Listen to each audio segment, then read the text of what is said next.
Hello everyone, I am Payal Batham, your geography educator on Arpita Sharma classes. I will explain some key topics of geography. Before we start, a wonderful announcement for all of you. New UPSC CSC BS batches for UPSC CSC aspirants starting from 12th February 2021 using code Sharma20. Top Unacademy educators will cover the important concept of UPSC CSC prelims, and these courses would be helpful for aspirants preparing for UPSC CSE exam. UPSC CSE aspirants at any stage of their preparation will be benefited from these courses. The courses will be in bilingual Hindi and English. Do not miss this opportunity. Enroll now. Link is in given description box. Subscribe now. So our today's topic is coastal plains and islands of India. ये हमारा जो भी physical division चल रहा था उसका सबसे last topic है coastal plains and island of India. हमने हिमालयन रीजन कंप्लीट कर लिया है, नॉर्दर्न प्लेन वाला रीजन कंप्लीट कर लिया है, पेनिनसुलर रीजन वाला कंप्लीट कर लिया है, वेस्टर्न घाट ईस्टर्न घाट्स कंप्लीट कर लिया है। अब जो बचा हुआ पार्ट है वो है coastal plains and island. Coastal planes वो है जो समुद्र तट से लगे हुए, जो समतल भूमि है। ये जो लाइन दिख रही है आपको ब्लैक कलर की, you can see this black margin, इसे हम कोस्टल प्लेन कहेंगे। और island, two islands are found in India, Andaman and Nicobar island and Lakshadweep island. तो ये दो टॉपिक्स हम इस वीडियो में कवर करेंगे। First is the coastal plain. अब कोस्टल प्लेन क्या है, कैसे हैं, देख लेते हैं। Stretches a narrow coastal strip at the margin of peninsular plateau. हमारा पेनिनसुलर प्लेट्यू है, इसका मार्जिन बनाता है ये कोस्टल प्लेन। आप देख सकते हैं पूरा पेनिनसुलर रीजन है, ठीक है, ये वाला। और इसकी मार्जिन कौन क्रिएट करता है? Coastal planes. These strips run along the Arabic Sea and on the west and Bay of Bengal on the east. इसके ईस्ट साइड में बे ऑफ बंगाल है, ईस्ट साइड में कौन है? बे ऑफ बंगाल, और वेस्ट साइड में है Arabic sea. The Indian coastline, which is 7,516.6 km long, covers 6,100 km of mainland coastline along with the Andaman and Nicobar Island and Lakshadweep Island. The coastline of India touches 13 states and union territories. The western coastal plains are along Arabic Sea, whereas the eastern coastal plains are located along the Bay of Bengal. India की 13 states को touch करती है ये coastline पूरी, ठीक है। और इसके वेस्ट साइड में है अरेबिक सी और ईस्ट साइड में है बे ऑफ बंगाल। दो भागों में बटा हुआ है, वेस्ट कोस्ट प्लेन और ईस्ट कोस्ट प्लेन। इसके वेस्ट साइड में उसे हम वेस्ट कोस्ट प्लेन बोलेंगे, जो ईस्ट साइड में उसे हम ईस्ट कोस्ट प्लेन बोलेंगे। पहले हम वेस्ट कोस्ट प्लेन के बारे में पढ़ रहे हैं। ये कैसा है, अब देख लेते हैं। It is a narrow plain sandwiched between western Ghats and Arabic sea. हमने यहाँ पे देखा था कि इस साइड में हमने वेस्टर्न घाट्स कवर किए थे, ठीक है। ये एक सैंडविच टाइप में है, कि ये वाला पार्ट जो आपको कलर्ड पार्ट दिख रहा है ना, ये वेस्टर्न कोस्ट है। ये अरेबिक सी, ये वाली अरेबिक सी इधर जो हमारे वेस्टर्न घाट से इनके बीच में है। इसे यानी कि सैंडविच की तरह है बीच में। इट कंसिस्ट 4 सेक्शन, इसके अंदर 4 सेक्शंस हैं। काठियावाड़ प्लेन गुजरात से लगा हुआ है, कोस्टल कोस्ट प्लेन मुंबई से गोवा तक, कन्नड़ प्लेन कर्नाटका, मालाबार प्लेन केरला। इधर आप देख सकते हैं गुजरात से लगा हुआ प्लेन ग्रीन कलर में, एक काठियावाड़ प्लेन है। Konkan plain blue coloured, Konkan plain pink coloured, Kannada plain, और केरला की बॉर्डर से लगा हुआ है orange colour, this is Malabar plain. Rivers on the west coast forms estuary. इधर ज्यादा माउंटेन्स हैं, माउंटेन रेंजेस इधर ज्यादा है। हमने देखा था वेस्टर्न घाट्स में ज्यादा माउंटेन रेंजेस है। यहाँ की रिवर सिर्फ एक ही पाथ में बहती हुई समुद्र से मिल जाती है, इसलिए यहाँ पे डेल्टा का निर्माण न होते हुए एस्चुरीज का निर्माण होता है, ठीक है।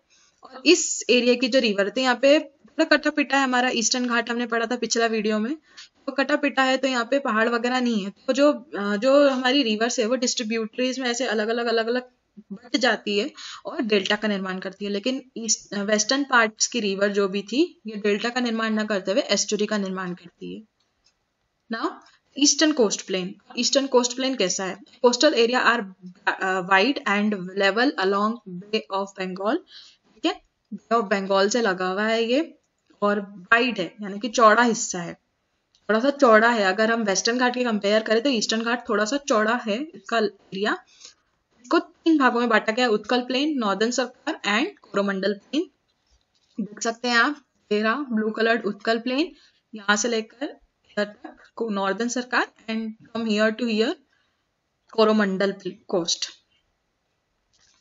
अब मैंने बताया था आपको यहाँ की रिवर्स जैसे कि महानदी, गोदावरी, कृष्णा वगैरह, ये एस्टुरीज ना बनाते हुए डेल्टा का निर्माण करती है। मैंने आपको बताया था कि जो वेस्टर्न घाट्स की जो अंदर है रिवर जो निकलती है, वहां पे माउंटेन्स बहुत ज्यादा है, जिससे रिवर्स प्रॉपरली स्प्रेड नहीं हो पाती है, तो वहां पे डेल्टा का निर्माण ना होते हुए एस्टुरी का निर्माण होता है। लेकिन जो वेस्टर्न घाट से जो ईस्टर्न घाट आती हैं जो रिवर, और जो बे ऑफ बंगाल में फ्लो होती हैं, वो रिवर के पास यहाँ पे बहुत सारा, यहाँ की जो लैंड थी ईस्टर्न घाट की कटी पिटी थी। मैं ईस्टर्न घाट की बात कर रही हूँ, ये जो हमने पिछले वीडियो में पढ़ा था, यहाँ की जो लैंड थी वो कटी पिटी थी, तो यहाँ पे जो रिवर्स आती हैं ये स्प्रेड हो जाती है अलग अलग अलग अलग। इससे क्या होता है, डेल्टा का फॉर्मेशन होता है। लेकिन वेस्टर्न घाट में डेल्टा का फॉर्मेशन ना होकर एस्टुरीज का फॉर्मेशन होता है, और ईस्टर्न घाट्स में यानी कि इस एरिया में डेल्टास का फॉर्मेशन होता है। हमने पिछली वीडियो में देखा था डेल्टास बना रही थी कृष्णा कावेरी, यहाँ पे इधर साइड डेल्टा का निर्माण कर रही थी। Now islands of India. अब आइलैंड होता क्या है, a piece of land surrounded by water. You can see in this image, एक बीच में एक जमीन है और आसपास पूरा वाटर है, ठीक है। एक जमीन जो कि पूरे चारों तरफ से पानी से घिरी हुई हो, a piece of land surrounded by water, उसे हम आइलैंड कहते हैं। हमारे इंडिया में 2 आइलैंड्स पाए जाते हैं, लक्षद्वीप आइलैंड जो कि अरेबिक सी में है, और अंडमान एंड निकोबार आइलैंड जो कि बे ऑफ बंगाल में है। फर्स्ट हम देखेंगे Lakshadweep island.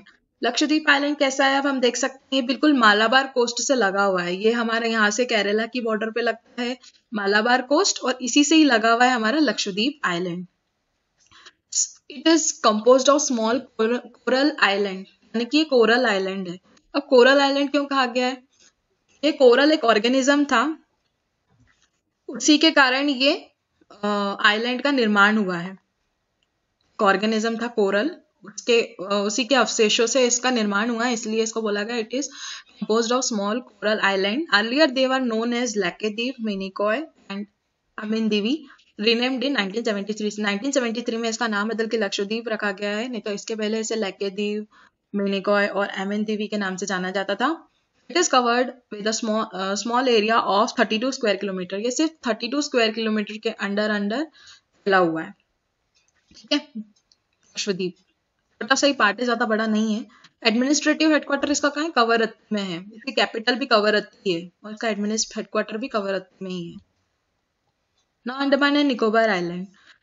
Andaman and Nicobar island की एक चीफ कैरेक्टरिस्टिक ये है कि ये जो है ये एक इलोंगेटेड प्लेन के अंदर बना हुआ है, इसे चेन टाइप दिखता है ये देखो। लेकिन लक्षद्वीप ऐसा चेन टाइप नहीं दिखता, लक्षद्वीप ऐसा स्प्रेड हुआ हुआ है पूरा, लेकिन अंडमान एंड निकोबार ऐसा चेन टाइप है, अगर आप अच्छे से देख सकते हैं। Entire group is divided into 2 broad categories. 2 broad categories में इसको डिवाइड किया गया है। इसकी 2 कैटेगरीज है, बीच में इधर ये वाला अंडमान है और ये वाला निकोबार है, ये देखिए। अब अंडमान को भी मेनली 3 भागों में बांटा गया है, north Andaman, middle Andaman and lower Andaman. इसको 10 डिग्री चैनल अलग करता है निकोबार से। अंडमान एंड निकोबार को एक दूसरे से 10 डिग्री चैनल अलग करता है, और निकोबार में भी कार निकोबार और ऐसे अलग अलग उसके ग्रेट निकोबार, लिटिल निकोबार करके इसके भी पार्ट हैं। It is believe that this island are elevated portion of submarine mountain. इससे माना गया है कि देखिए आप देख सकते हैं कि हमारे जो हिमालयाज थे, हिमालयाज यहाँ तक आके पूर्वांचल में इधर भी स्प्रेड हुए। बोला जाता है कि ये भी एक सबमर्ज्ड पार्ट ही है हिमालय का, ठीक है। Equatorial climate and thick forest, यहाँ पे किस तरीके का क्लाइमेट पाया जाता है, इक्वेटोरियल क्लाइमेट पाया जाता है। इसके हमारे आपको पता है कि हमारे इंडिया के बीचों बीच से हमारे मध्य प्रदेश के बीचों बीच से ट्रॉपिक ऑफ कैंसर गुजरती है, सेम एज इंडिया के बीचों बीच से ट्रॉपिक ऑफ कैंसर गुजरती है। ट्रॉपिक ऑफ कैंसर के बाद जो हमारा ये वाला जो रीजन होता है ये इक्वेटर के थोड़ा सा पास का हो जाता है, थोड़ा सा पास का हो जाता है ना, इसलिए अंडमान निकोबार में किस टाइप का क्लाइमेट पाया जाता है, अंडमान एंड निकोबार में इक्वेटोरियल क्लाइमेट पाया जाता है, जो इक्वेटर टाइप का क्लाइमेट पाया जाता है। यहाँ पे रेनफॉल वगैरह ज्यादा होती है, इसलिए यहाँ पे जो फॉरेस्ट वगैरह ये भी खूब घना फॉरेस्ट पाया जाता है, हर यानी कि इक्वेटोरियल, एक तरह से इक्वेटर पे जैसा क्लाइमेट पाया जाता है, उसी तरीके से हम बोल सकते हैं कि अंडमान निकोबार में थोड़ा सा इक्वेटोरियल टाइप ऑफ क्लाइमेट पाया जाता है। यू कैन सी हियर, यहाँ पे अंडमान निकोबार है हमारे इंडिया का ही पार्ट है ये, अंडमान एंड निकोबार आइलैंड हमारी एक यूनियन टेरिटरी है। This is all about island and coastal plains of India. Thank you.